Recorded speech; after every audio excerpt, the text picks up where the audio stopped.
بەڕێز مامۆستا سابیر حەسەن مامەد مامۆستای ئاینی و جوتیار لە سودوو لەگەڵمانە سەبارەت بە کێشەی زەویوزار لە سنووری سەرگەڕان. مامۆستای گیان بەخێر بێ، سەرچاوەکەر بێ. مامۆستا بۆچی تاوەکو ئێستا کێشەی زەویوزار لە سنووری سەرگەڕان چارەسەر نەکراوە؟ بسم الله الرحمن الرحیم، الحمد لله والصلاة والسلام على رسول الله. پێشەکی سوپاسی کەناڵە بەڕێزەکەتان و بینەرانی خۆشەویست دەکەم بۆ ئەو دەرفەتە لە ئەوی هەتاوەکو لە نێزیکەوە هەندێک ئەوانەی کە غموزە تاوەچنە ڕوونیان بکەینەوە ئینشاءالله.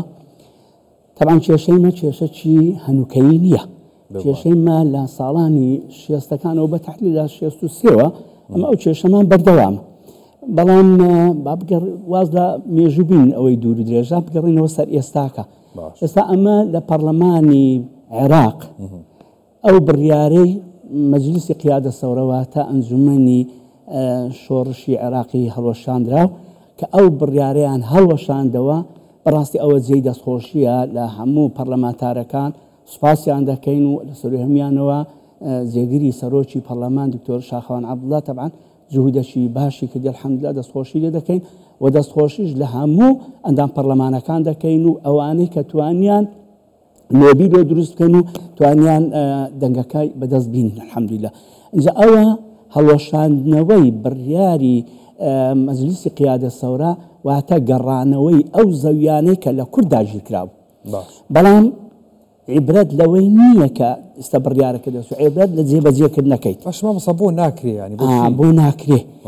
لێرە بەڕاستی ئەوەی لە سوڵتەی عێراقی ئێستاکە تەنها و تەنها دەموچاوەکان گۆڕایە، ئەگەر نە هەمان عەقلیەتی سەدامە، هەمان عەقلیەتی شۆڤینی حیزبی بەعسە. ئێستا لە منتیقەکەیمە بەڕاستی حیزبی بەعس حکم دەکا، ئەوجا لێ جێبەجێ ناکرێتن. خۆ ئەو بڕیارەش دیسانەکە لۆمە دەرنەدەچوو ئەگەر مەسەڵەن ئەو شتیان نەدیتا بووایەوە کردیانە سێ بڕیاریان کردە یەک پاکێج، ئەوەی کە عەفو عام لە بۆ سوننەکان و هەروەها تعدیلی باری کەسی لە بۆ شیعەکان. ئەوجا ئیمەش لەو ناوەڕاستە توانیان مەسەڵەن ئەو بڕیارە هەڵبوەشێنەوە. کێ ڕێگرە؟ چێ ڕێگرە لێرە؟ سوپا ڕێگرە. سوپا کێیە؟ سوپای عێراقی، ئەویش بەڕاستی قاید عملیات بەخۆی شەمەرە. ئەوانەی کە مدعینە لەسەر ئەو منتیقەیمە ئەوانی شەمەرن، عەشائیریە شتەکە، بەڵام زۆرم پێسەیرە، یعنی ئەتو شێخەکی عەشائیر ئەو هەلانە کاریگەری هەبی لەسەر قایدی عملیات. قاید عملیات یعنی ئینسانێکی عەسکەری، لە هەمان کاتە ئینسانێکی ئەکادیمی. ئەو جا خەڵکەکی ئەوهالانە عەشائیری کاریگەریان لەسەرت هەبیتن و لێ نەگەڕێن جێبەجێ بکرێتن. باشە دەنا ئەلعانەکە مەسەڵەن بڕیارەکە وەکو عەرزم کردی لە ئەنجومەنی نێرەنار دەرچووە و هەروەها سەرۆک کۆمار ئیمزای کردیە لە وەقایعی عێراقی نەشر کرایە و تعلیماتی پێ دەرچووە، بەڵام لێ ناگەڕێن، سوپا لێ ناگەڕێ. یعنی ئەوکە ئیداریەن شتەکان کۆتایی پێ هاتیە، بەڵام عەسکەریەن لەبەرەوەی عەسکەرتاریە و لێ ناگەڕێ. باشە ئیداری کەرکووک چێڵێ لەسەرمە؟ ئیدارەی کەرکووک خودی جەنابی پارێزگاریش زۆر ڕێزم بۆ هەیە، پیاوەکی چەندی برەی محتەرەمە، پیاوەکی بە ڕێزە، خوا قبول ناکە لەگەڵ معاناتی مەیە، بەڵام دەسەڵاتی هەر ئەوەندەیە. ئەوش بڕیارە لەو ڕۆژانەی داهاتوو ئەلەساس ئەوە دەنگۆیە، بڕیار نییە، دەنگۆیە. ئەو دەنگۆیە هەیە کە ئەلەساس یەکشەمێ لێژنەکی پەیوەنددار بنێرنە منتیقەکەیمە کە پێک هاتبی لە زەراعی و لە شورتەی و لە عەسکەریەکەی و لە هەمووی بێن تحقیق لەوەی بکەن کە چەند قەتعەک هەیە، ئەو قەتعانە کێشەیان لەسەرە، لە ئەساسدا کێشەیان لەسەر نییە، بەس کێشەیان بۆ دروست کردیە، ئەگەر نە کێشەی لەسەر نییە. ئەمەش ڕازی بنەوتمان با بە قەید ناکە، با ئەوانە ئەو کێشەی سە گوندەکەیمە یەک قەتعی تێدایە، یعنی نێزیک 5,000 دۆنم عارد 4,500 بەسەرەوەی نێزیک 5,000 یعنی 100 دۆنمەک ئەو هەلانە قەتعەکە کێشەی لەسەربی مانعمان یەکاکە بە ئەوە ڕابوەستی، بەڵام ئەوی کە کێشەی لەسەر نییە لۆ ڕابوەستی.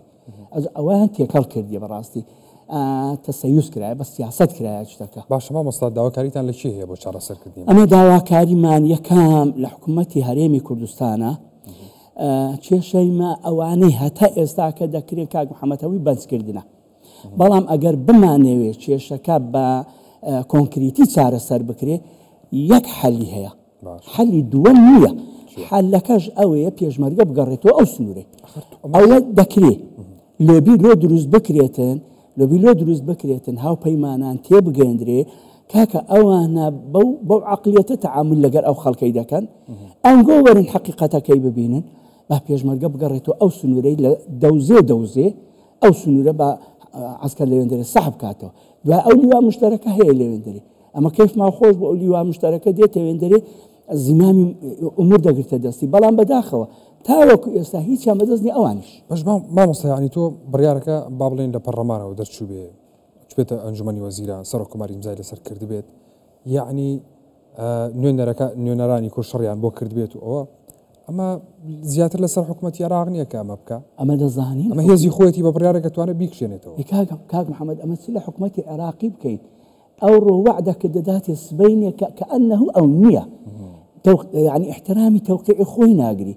مثل لحكمتها شي بكين او حكمتها اصلا اجابين صار واقعي دتوانم بلم حتى وش سروش انزمني وزيران شتي لدزنيا يعني لبشتوي بردش هي لبشتوي برده يعني براسي اليد نشان مو يعني حكومتها كان دور اقليمي وانا كاريجريان سريه تكون منطقه حساسه وەکو عرضشم کردی ئەو قەرارە جێبەجێکردنی مادەی ١40 ئاسان نییە ئەو هەبە و بە ئاسانی دەستبەرداری بن لەبەرەوە عەرەبە شۆڤینیەکان بەڕاستی دەستبەرداری نابن ئەم بخۆم جێم لە وەسفی عاسی بوو کە ڕەخنیان لێگرت و توانتاکو پارێزگاری کەرکووتان کردە پارێزگارێکی کورد وتیمە پارێزگارێکی بێتە سەڵاتماندانەیە وەکو عەرزم کردی پیاوەش چەند بەڕێزە بەڵام واقعی قسەکەی وژوەیە یعنی پارێزگار بەخۆت ئەتو سەرۆکی هەیئەی ئیداری ئەو شارەبی